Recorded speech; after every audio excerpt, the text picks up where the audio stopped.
Hello, everyone. It's a great time to be together again, and this time we are talking about a very interesting subject. It's in the West, it's not maybe as much known, but there is a great interest in it in the eastern parts of the world, particularly Southeast Asia and India and Nepal and Bali, and different parts of the world have been familiar with this. But there is a part of the topic that has become very, very prominent in the world and well known, and that is yoga. And yoga is a very helpful, wonderful science of health and wholeness and improvement and enlightenment. And the questions have come, what is the origin of yoga? Where does it come from? And it is really interesting because the origin of yoga is very great, is very profound, is very high level of knowledge and science and technology, and that is Veda. Veda is a term in Sanskrit that means knowledge, and this knowledge comes from very ancient time. Sanskrit is an ancient language. It's the mother of many languages. Most languages actually that are used today originate or connect one way or the other with the Veda and Vedic roots. And so Veda is the source, if you like, of what is yoga. And we will be looking at Veda and also some aspects of yoga that are pertaining to Veda. So Veda is knowledge. Knowledge about what? It's really a science and a technology, a science and technology of consciousness, of awareness. Science is something that is systematic, that is reliable, that is repeatable, that produces the effects or the results in a reliable way. And so how can we define something that is dealing with consciousness as a science? See, in the past, if you like, or even mostly in the eastern part of the world, the research that has happened before we got to the modern scientific approaches to finding what is the truth about life, what is the truth about reality, the laws of nature, has been mostly a subjective science, which means a research in awareness, a research in consciousness, which is research in, if you like, the dynamics of the mind, the dynamics of awareness. So what is that? How could it be? Awareness or consciousness is something that today we think of as being either present or absent. But in fact, awareness and consciousness have widths and breadths and dimensions and dynamics.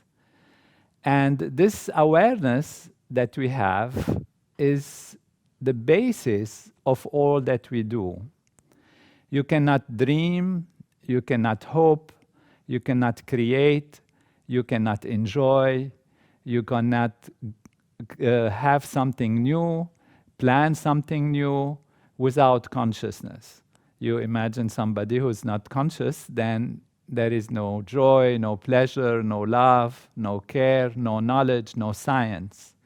So the real basis of all that we do as humans, and ultimately everything in creation, is on the basis of consciousness. So the ancient times, and particularly the continent of India and Southeast Asia and that part, the people who were the scientists of the time, if you like, they delved deep into their awareness, into their consciousness, and they studied what consciousness is. So their research was an internal research.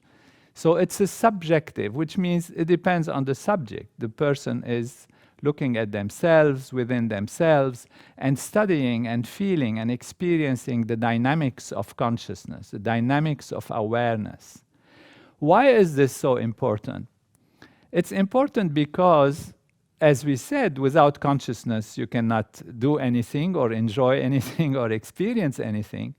But also that consciousness, therefore, is the container of what you experience, of what you know, of what you go through.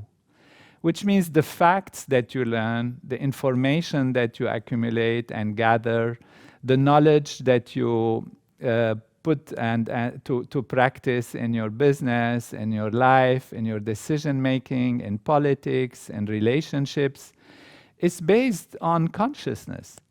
And consciousness is not just either there or not. It can be wide, it can be open, it can be big, and it can be very small.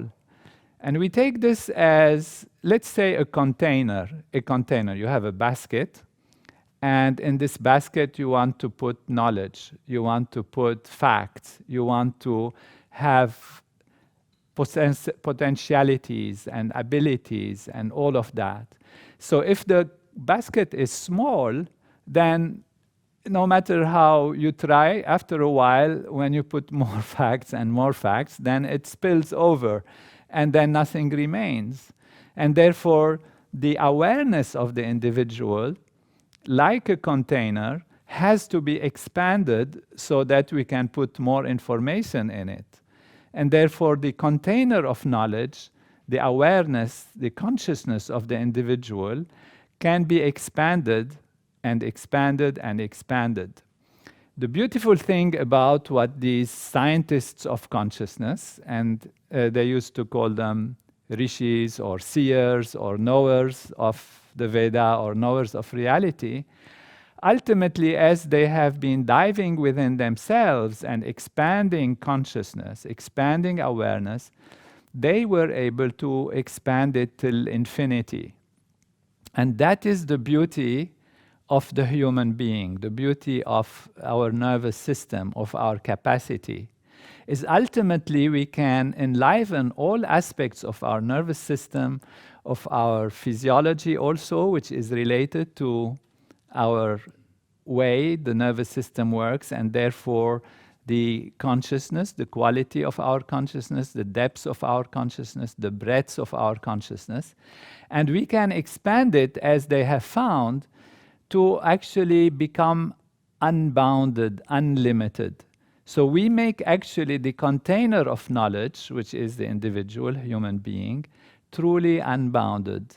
And that happens also in the physiological way, because we see that the studies that we have done, for example, on Transcendental Meditation, which is one of the techniques that, of course, we use today as a modern technique, and it's used generally, but of course it had a different name in Sanskrit and in the past, but it's part of yoga.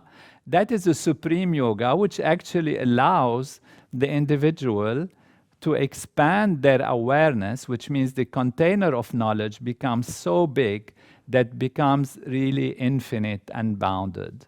And in the Vedic tradition, in Sanskrit, they say, Aham Brahmasmi, I am totality. The term Brahman means actually totality, wholeness.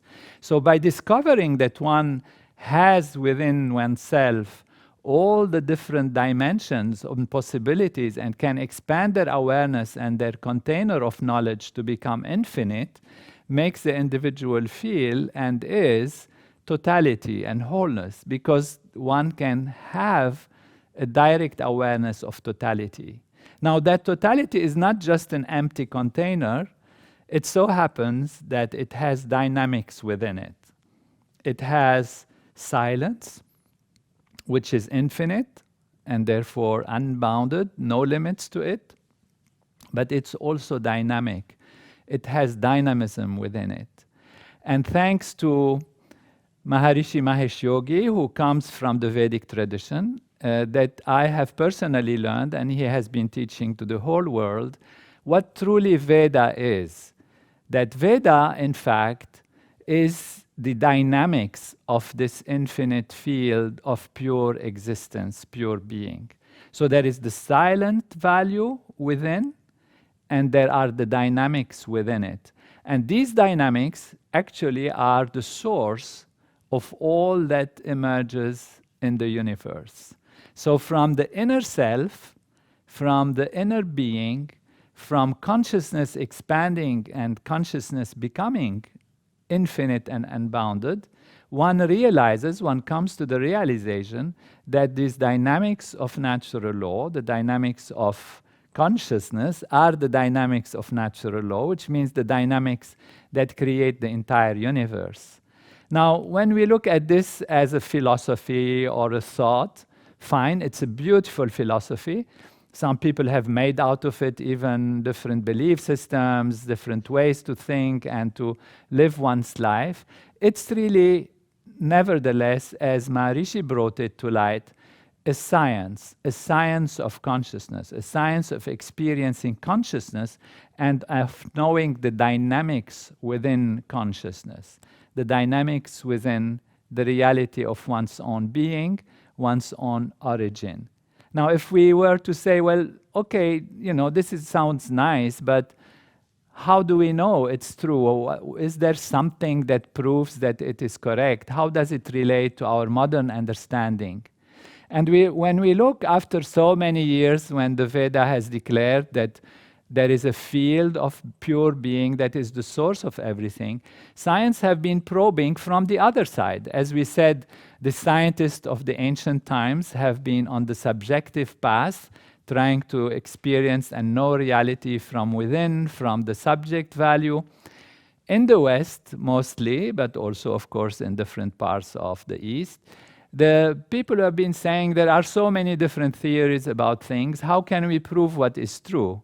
So we had, of course, what we call the objective science.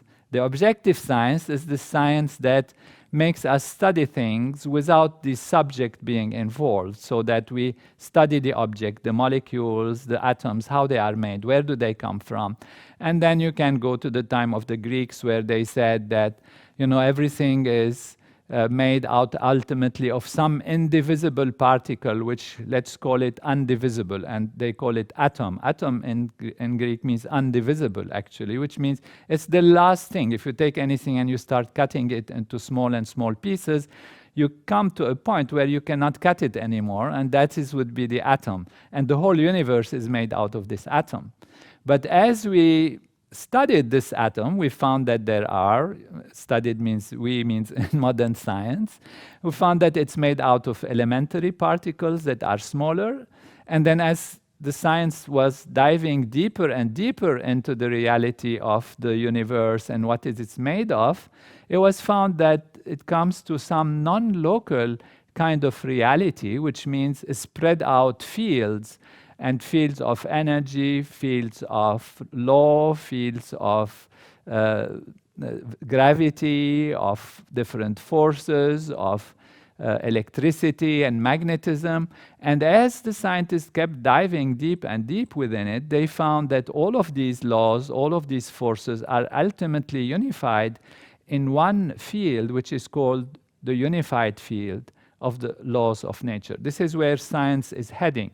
Now, there was this quantum mechanical aspect, then the quantum field theories, and then now they are coming to the unified field theories that actually describe the universe in the same way as the ancient scientists of consciousness from the Veda, have described the reality of everything.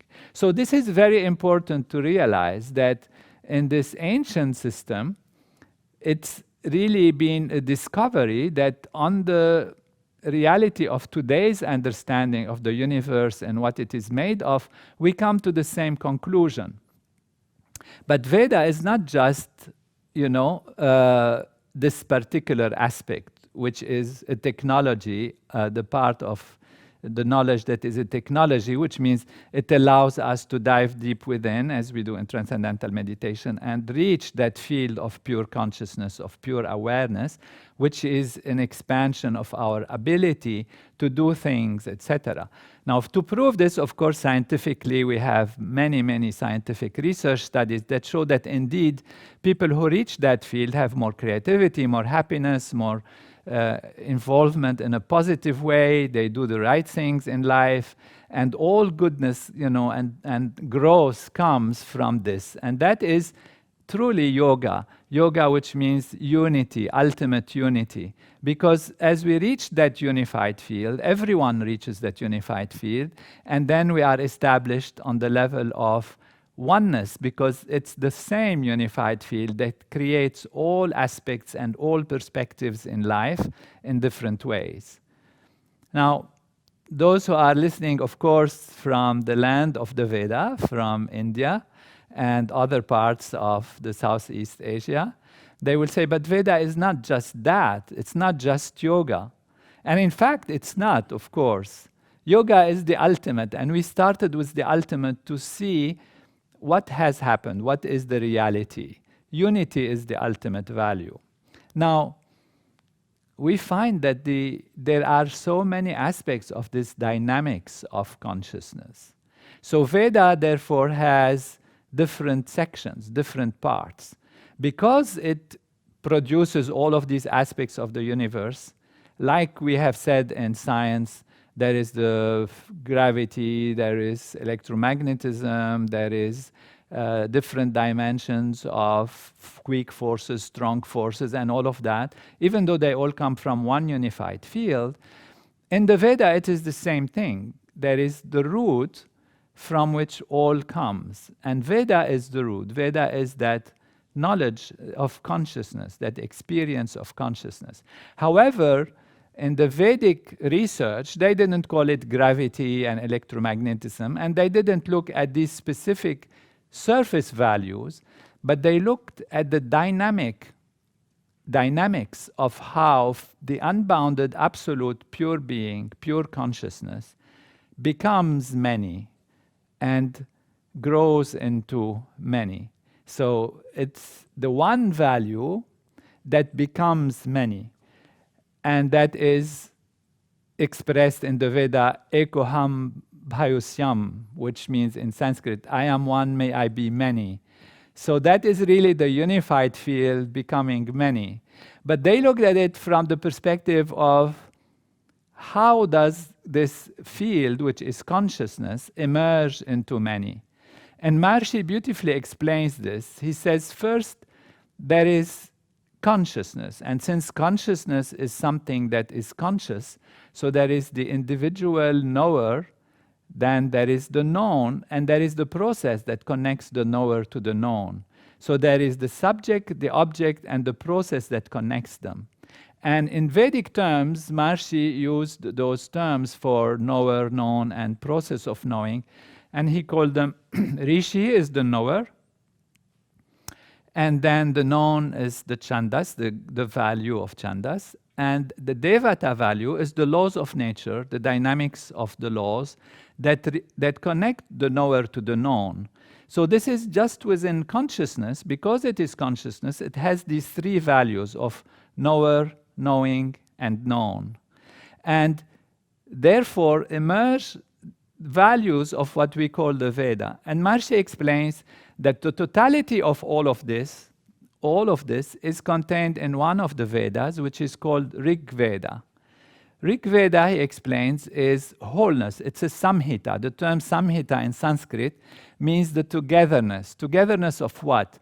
Togetherness of knower, knowing, and known, creating consciousness in an absolute way, not differentiated into three values. And then Maharishi says, well, there is something, of course, we can start differentiating from Rig Veda, the holistic value, three other Vedas, which is Sama, Yajur, and Atharva Veda. And these three values of the Veda are related. One is to the knower, that's Sama Veda, one to the process of knowing, Yajur Veda, and one to the actual object of knowing, which is Atharva Veda. So on the surface level, if you take this literature and you start reading it, you see where it is. How does it explain? It doesn't explain it like that. But it took really Maharishi to see why and how this has happened. And he explained something very profound about the Veda. And that is, it's not just a philosophy. So it's not about reading it and translating it and understanding it on the surface level. It's actually the reverberations, the dynamics of the reverberations of the laws of nature as they manifest from one absolute field into surface manifestation. So it is actually the reverberation of yourself, of myself, of the self of everything, that unbounded field of pure being that emerge. It bubbles like a silent ocean, completely silent from top to bottom. And then in the bottom of it starts a wave, and a wave grows, and a wave grows, and becomes more surface and more surface. And it reverberates. And you start what? Feeling vibration, reverberation. And this reverberation, experienced by a human nervous system, they become sound. They are felt as if sound. Of course, it's a thought because it's the inception of sound, but the origin of sound is a deeper sound, a silent sound, more silent sound, more silent sound, until it's totally silent. And then if you go in the other direction, from total silence, a barely fine thought, and then a barely expressed thought, and then a thought, and then a sound as you express it on the outside. So the Veda is sound that is being expressed, but it is sound and silence. So it's the dynamics of how much sound, how much silence, and how they relate to each other. And that is really the true value of the origins of Veda, these four Vedas that we just mentioned, Rig Veda as a holistic, Sama Veda, Yajur Veda, Atharva Veda. It is their sound value that is important. And Maharishi says that their sound, if they really express wholeness and totality, must be structured in a very orderly way. And it was possible through his vision and his analysis to see that these sounds are organized in a beautiful mathematical way, in a very, very profound structure based on these values of Rishi Devata Chandas and how they emerge into multiplicity and multiply themselves. And he has shown how the nature of things influences that, their own nature, which is what he called his Apaurushaya Bhasha, his uncreated commentary on the Veda, that shows how nature is structured.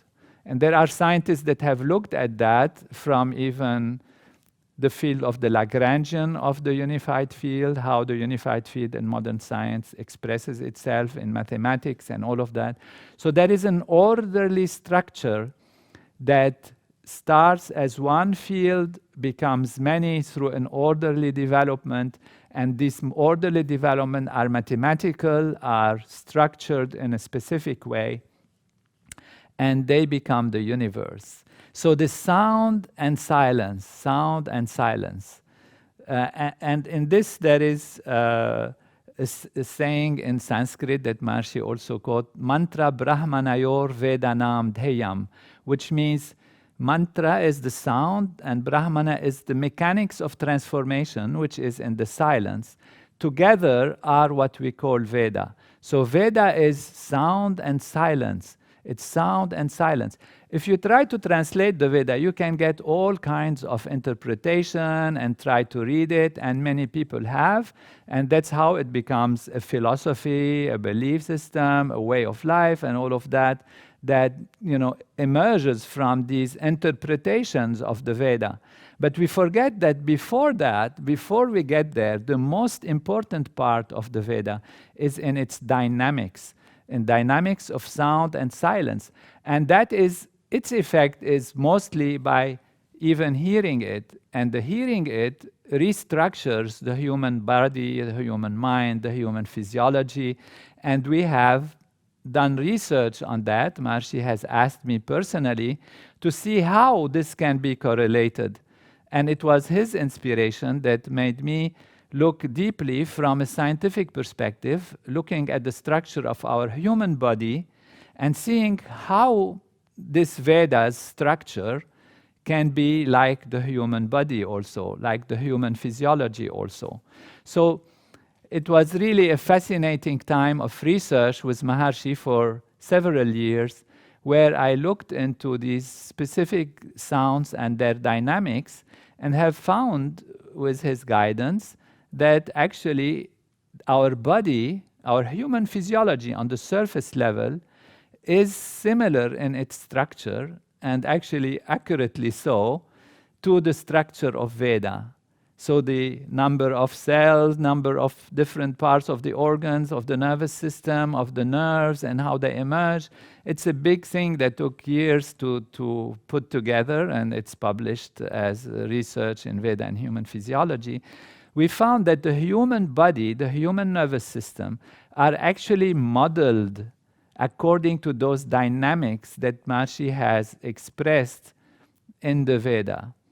And therefore, it really brings to our attention that these expressions that we hear in different religions, in different parts of the world, about the humans were made in the image of God, about I am Brahman, I am Veda, Aham Brahmasmi. They are actually real on the level of consciousness and on the level of the physiology also.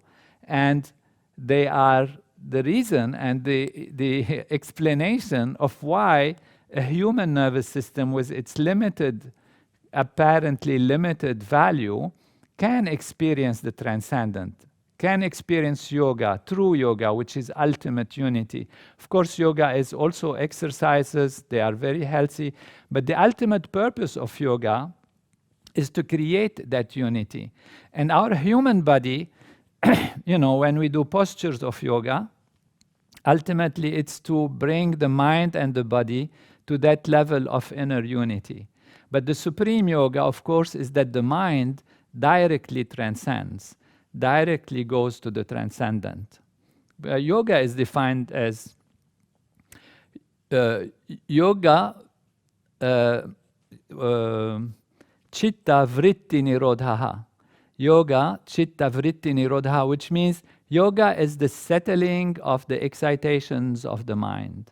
It's the settling of the reverberations and the excitations of the mind, which is the mind coming together, and as we have seen in Transcendental Meditation research, the whole nervous system starts working in a coherent way, and the mind settles down into that field of infinite silence, pure silence, and that is where we reach the states of yoga. And how is this possible? It's because our nervous system is made out of Veda. It's made out of the dynamics of natural law as they express themselves in the different vibrations and excitations that become ultimately the outer universe. So this is a science of consciousness, a knowledge of how consciousness is and how consciousness manifests.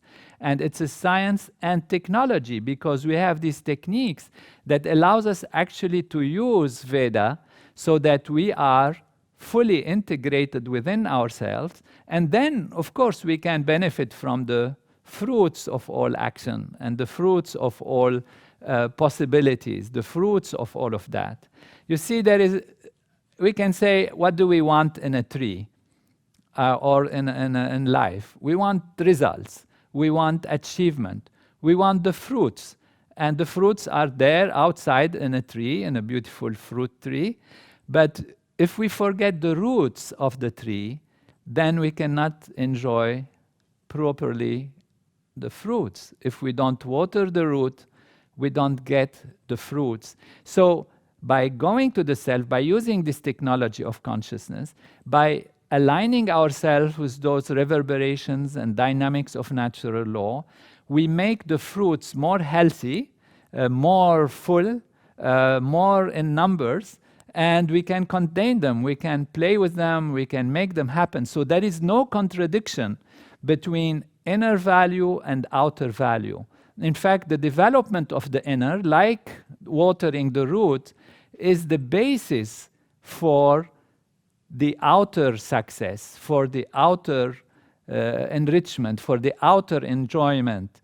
And that is really something very important that Maharishi has brought to light, is that we should not feel that it is necessary to go out of life in order to develop ourselves and reach liberation, reach moksha. Because of course we know that in this culture and knowledge of Veda, one thing is very important is what is the purpose after all of growing and developing and all of that, and what is the purpose ultimately of yoga, the purpose of Veda and all of that. And in the ancient traditions, in the Vedic tradition, in this tradition, they have a term which is called moksha. Moksha means liberation. And what is liberation? Liberation is to be free from the boundaries of perception, the boundaries of life that stop us in wanting, oh, I want this fruit, I want that apple, I want that thing. And the whole life becomes about the small achievements here and a little bigger achievement there and a little better achievement here and like that. But we want more and we want more and we want more and we're attached to more and we're attached to more. And that attachment is not being free. It's being contained and constrained by the outer values. And our awareness, when we see something, we hear something, it's captured by these things. And we become like a football of situations and circumstances where if things happen on the outside, then we are disturbed. If not, it's not good. If things happen that it's nice, we feel happier, etc. And it's all being changed and channeled and kicked around like a football, and our reality is not really lived. And liberation means liberation from this. But this cannot happen on a mood-making level. Just I say, oh, I'm liberated on an intellectual level and think about it. It's not enough. What is enough to have true liberation, true moksha, is to truly experience the self.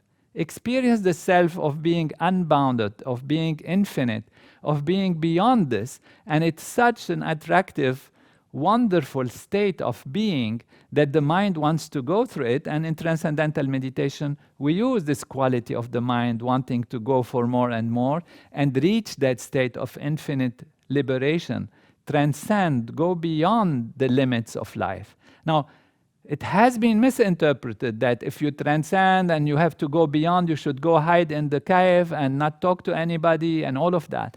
But that's not what Maharishi has brought. To the contrary, he said it is by establishing that infinity within us that we can be most productive, most happy, most rich, most enjoying and creative and helpful to our society. And that is said also in the Veda, yoga sta kuru karmani, in the Bhagavad Gita, established in being, perform action, established in the self, perform action. So the action is most fulfilling, most enriching for one's individual and life as a whole. So that is really the essence and clarity and purpose and wholeness of Veda. Now we talked about 4 Vedas, but Veda has many, many branches. And another time we will talk about them. But Maharishi has organized them as 40 different aspects. You have Nyaya, Vaisheshika, Samkhya, Yoga, Karma, Mimamsa, Vedanta, Shiksha, Kalpa, Vyakaran, Niruk, Chand, Jyotish, and all of the different aspects of course, Upanishad, Aranyak, Brahmana, Itihasa, Puran, Smriti, you have the Pratishakyas, and all of these values are different branches of the Veda.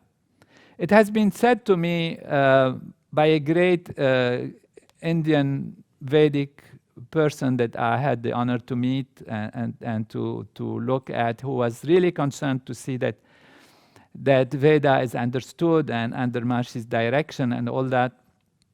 And he said that now sometimes he sees in society that people take one branch of the Veda, like there is a specialty of Vyakaran, for example, and they make it like a belief system or a religion. And then they are against the others who are like Nyaya people, or this group against that group, and how we can organize the unity of all of this.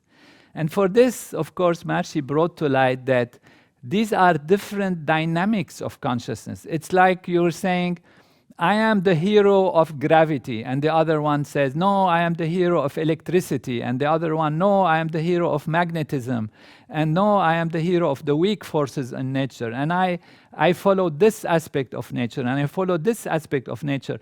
But to have diversity and to have fullness of life, all of these have to be together.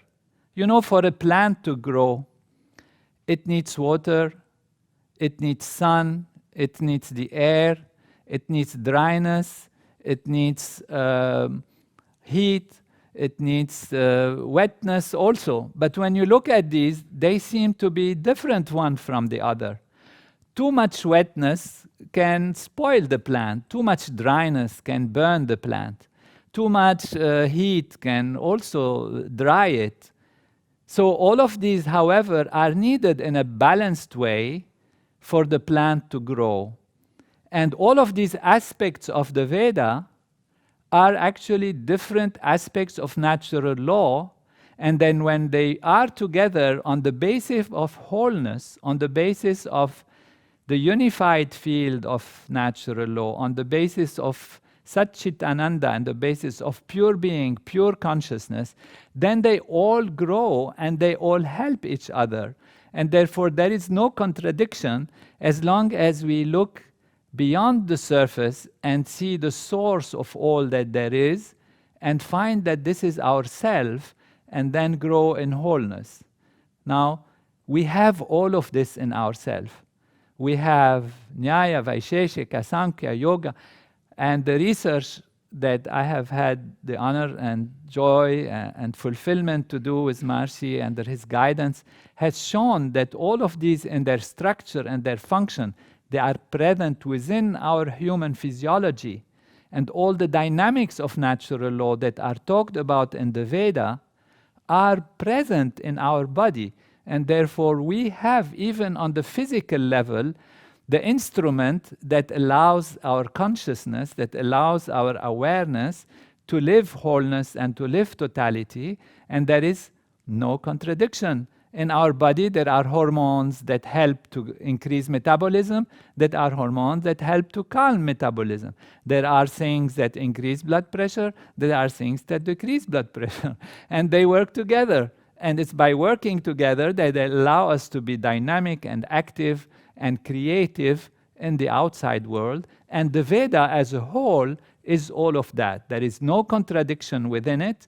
Ultimately, it's one unified field, one aspect of wholeness, of totality that expresses itself into multiplicity. And if we are established in that, then we can achieve maximum, live maximum, and actually have 200% of life, 100% inner, and 100% outer. And therefore, Veda is knowledge. Veda is a science and technology of consciousness. People can make out of it a poetry, they can make out of it a philosophy, they even can make out of it a belief system. It is all right if they like it, but it's actually a science. And it doesn't matter who discovered that science. Science is true about natural law. As Maharishi used to say also, it is not because Newton discovered the forces of movement and gravity and explained them that they have become English. And in the same way, we see Veda as universal because it is about natural law, about total natural law, and about developing the full potential of the individual.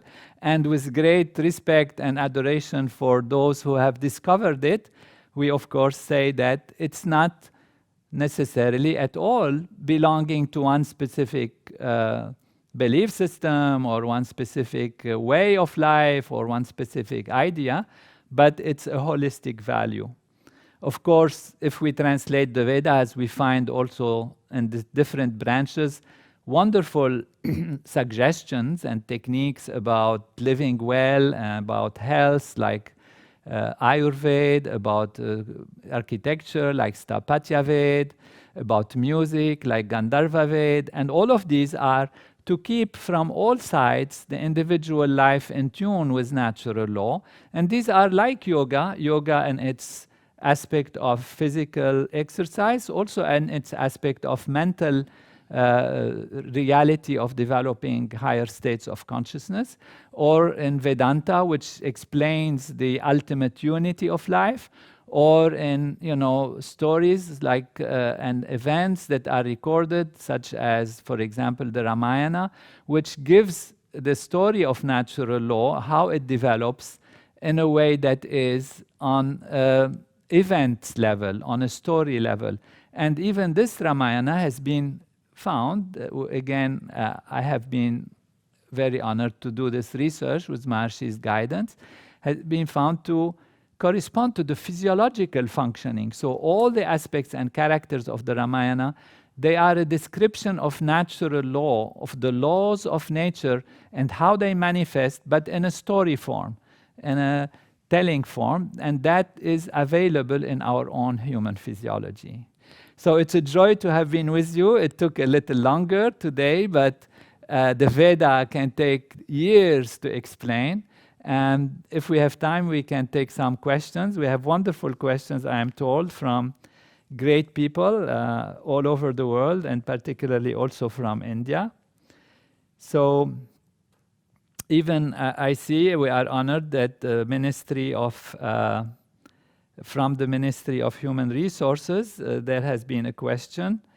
How can we use Veda to connect with the supreme aspects of life, with the supreme value? And really, it's a joy for me to have already kind of touched on this point, because the supreme value of life is ultimately the infinity, the infinite pure being, the self. And the Veda, from its technology, which means practice like Transcendental Meditation, and even from its sound value, its reverberation, listening to the Vedic sounds, listening to the Vedic chanting, helps to put the nervous system back into orderly way, and that will allow the individual, through their nature, to experience the supreme values of life, to live those values, because it reorders the nervous system. It's a process of entrainment, if you like, or harmonious interaction. You know, if you plug a string of a sitar or a guitar, and it's at a certain wavelength, if there is another string that has the same wavelengths, it starts vibrating with it. And this process is because there is coherence and harmony between the two.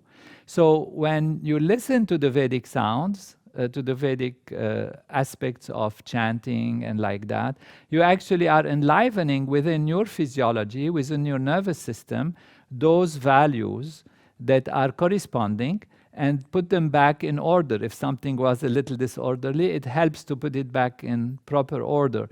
What this does is the nervous system opens its channels and then can transcend better through transcendental meditation or the techniques of yoga or different techniques that are Vedic, and then be able to experience within oneself the wholeness and totality. It's not something we have to connect with outside. It's something that's already within, and we can achieve it within ourselves. Even, and of course, in Veda it is said Vedoham, Aham Brahmasmi, and all of that is explained, but even other traditions of knowledge, you know, it says, as we said, the kingdom of heaven is within you. Man was created in the image of God. You know, in the different traditions, for example, in Islam, it says you consider yourself to be an atom in which the whole universe has been folded. That is Imam Ali. But in the Quran also it says, I am closer to you than your jugular vein. And therefore, the divine values, the highest values, are telling us that it's all within, it's all close, it's all here. It's not outside values. And by going deepest into ourselves, then we can experience that fullness and that wholeness and be connected with it. Thank you for the question. It's wonderful. How can we adopt pattern of knowledge along with modern education? That's very important, because education tries today to concentrate on information and facts and learning things, and you have to learn this, and you go to the exam, and if you know them by heart, you put them there. But what about the knower? So we have said that there is the knower, the process of knowing, and the known. The known is one aspect of knowledge. But if the knower is not developed, if the container of knowledge is not developed, then the whole thing is lost. It becomes surface value, and we become again football of situations and circumstances, and we become limited in our ability to make decisions and like that. So 200% of life is necessary. Inward, so you water the roots and you enjoy the fruit, and the outward also. Inner fulfillment is very important, and it's the basis of outer growth and outer fulfillment. So one doesn't contradict the other. But if you leave yourself to the outer alone, then you don't achieve liberation, you don't achieve true happiness, you don't achieve true fulfillment, which is the inner value, to be absolutely full and powerful and infinite and experience its true dignity of life. And it's our birthright to live that dignity and to have it. This is what we are here for. And so if we become only slaves of situations, slaves of circumstances, or of the outside pulling us here and there, pushing us here and there, the life is lost, and the satisfaction will never be full. The satisfaction will never be complete. So be maximum inside, and then be maximum outside. And this is how we can give more also. It's not just an individual selfish thing. To the contrary, we can only give what we have. And if we have unhappiness or fear and anxiety, that's what we give. That's we end up radiating. And if we have happiness and strength and infinity, that is what we can give. And that's what Veda, yoga, the whole program that is coming from this wonderful wisdom and knowledge gives. It gives infinity so that we can give infinity. Purnamada, Purnamidam, Purnat, Purnamudachyate, Purnasya, Purnamadaya, Purnavivavashishyate. That is how it works. This is infinite and that is infinite, and if you take infinite from infinite, infinite remains, fullness remains, because that is a field of fullness playing within itself. And when we are that and we know that, we can give that. And we have had research which is amazing also and beautiful and almost unexpected. When people practice these advanced techniques and transcendental meditation together, we can see a transformation in society. There is greater peace, greater invincibility, greater protection, better even social and financial and economic indicators when large groups of people practice these Vedic techniques, these techniques of consciousness, of the development of consciousness. And that is why we encourage to have people come back to themselves, back to the self, and the outer will be full. The outer will be full. And that is not just in the Vedic tradition. It's everywhere. It's everywhere. It's expressed in different ways, you know, in every culture. And I have many quotes about it. One that comes to mind is, it comes from saying, and I think, of course, it's in Christianity, and it says, "You seek the kingdom of heaven, and all else will be added unto you." Which means, that is the relationship. You go to the roots, and the fruits will be healthy. And every tradition says that. So it's really wonderful coordination, wonderful symbiosis, and together grows inner and outer. There is no contradiction, to the contrary. The inner is what strengthens the outer. How can Vedic knowledge be useful when our educational institutions, society, is only geared to test scores? Yeah, it's actually the theme that we have been discussing a lot, which means our society is interested in scores, in results, in facts, and you have to go to the exam and you have to put these, and if you don't get the good marks, then you don't succeed. So we have to be maximum within ourselves and not mind. We will be able to have great test scores. It doesn't matter if society is like this, and do it with fullness, with enjoyment, and with greatest creativity. So the problem with the education that has only test scores that are a problem is because they forget the individual, they forget liberation, they forget wholeness, they forget the development of the container of knowledge. And Maharishi was fond by saying total knowledge in one brain, have total knowledge. By gaining that, by gaining which you gain everything. Knowing that, by knowing which you know everything. And that is the knowledge of the self. And once you know that, as we said, you are broadening and increasing the container of knowledge. The container of knowledge is yourself, ourself. And if the container is bigger, it can handle more knowledge and more fact. There is no contradiction. So it's fine to have facts. It's best, of course, to have one's ability to handle facts be full, so that handling the facts is no more stressful, is no more imposing, is no more damaging. To the contrary, from the grandness of one's ability to handle facts, one can deal with any fact or any number of facts. So there is no contradiction if we make sure that we water the roots, and then we can enjoy all the fruits. What is the mechanism and significance of reading Veda in terms of enlightenment? Reading Veda is fine. It cultures the nervous system, and it gives a sense of natural law. If you read the different aspects, maybe Ramayana like that, or different aspects of the Veda, they give an idea and feeling about natural law and how it functions. But the ultimate aspect of Veda is in the mechanics of the Veda and the techniques of Veda, the techniques of yoga, the advanced techniques of different aspects of the Vedic literature, and also in hearing the sounds and their chanting and their effects on the human physiology. What is the correlation between Vedic education and modern education?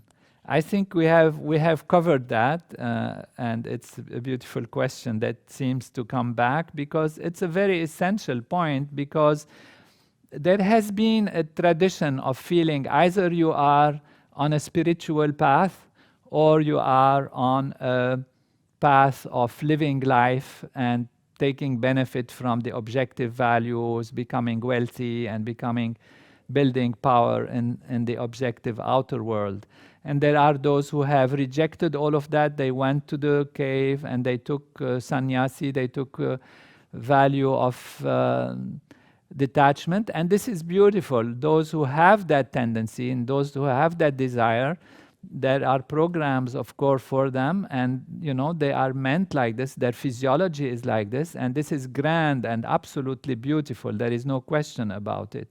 And actually, when you transcend like that, and if you practice the right technique, even from that field of being a recluse, you are helping society through developing collective consciousness. By awakening within yourself your own consciousness, you are contributing to collective consciousness. And that's what we see in these groups that practice this program. However, for those who are householders, who are in the world, who want to achieve in the world, that is also absolutely fabulous, and it's great, and they create the effect that these maybe those who maintain the collective consciousness, then there are those who take advantage of that and produce in society and create beautiful things, because then the atmosphere, the ambiance, the collective feeling is conducive to creativity, to peace, to wholeness, to coherence. But they are also there, and they can transcend, and they can live their life fully, 200% of it, 100% inner and 100% outer. So Maharishi was very clear that to some degree with time, and he explains this in his Bhagavad Gita, introduction to the Bhagavad Gita, where he comments on the Gita, on which is the Krishna teaching Arjuna on the battlefield, like that.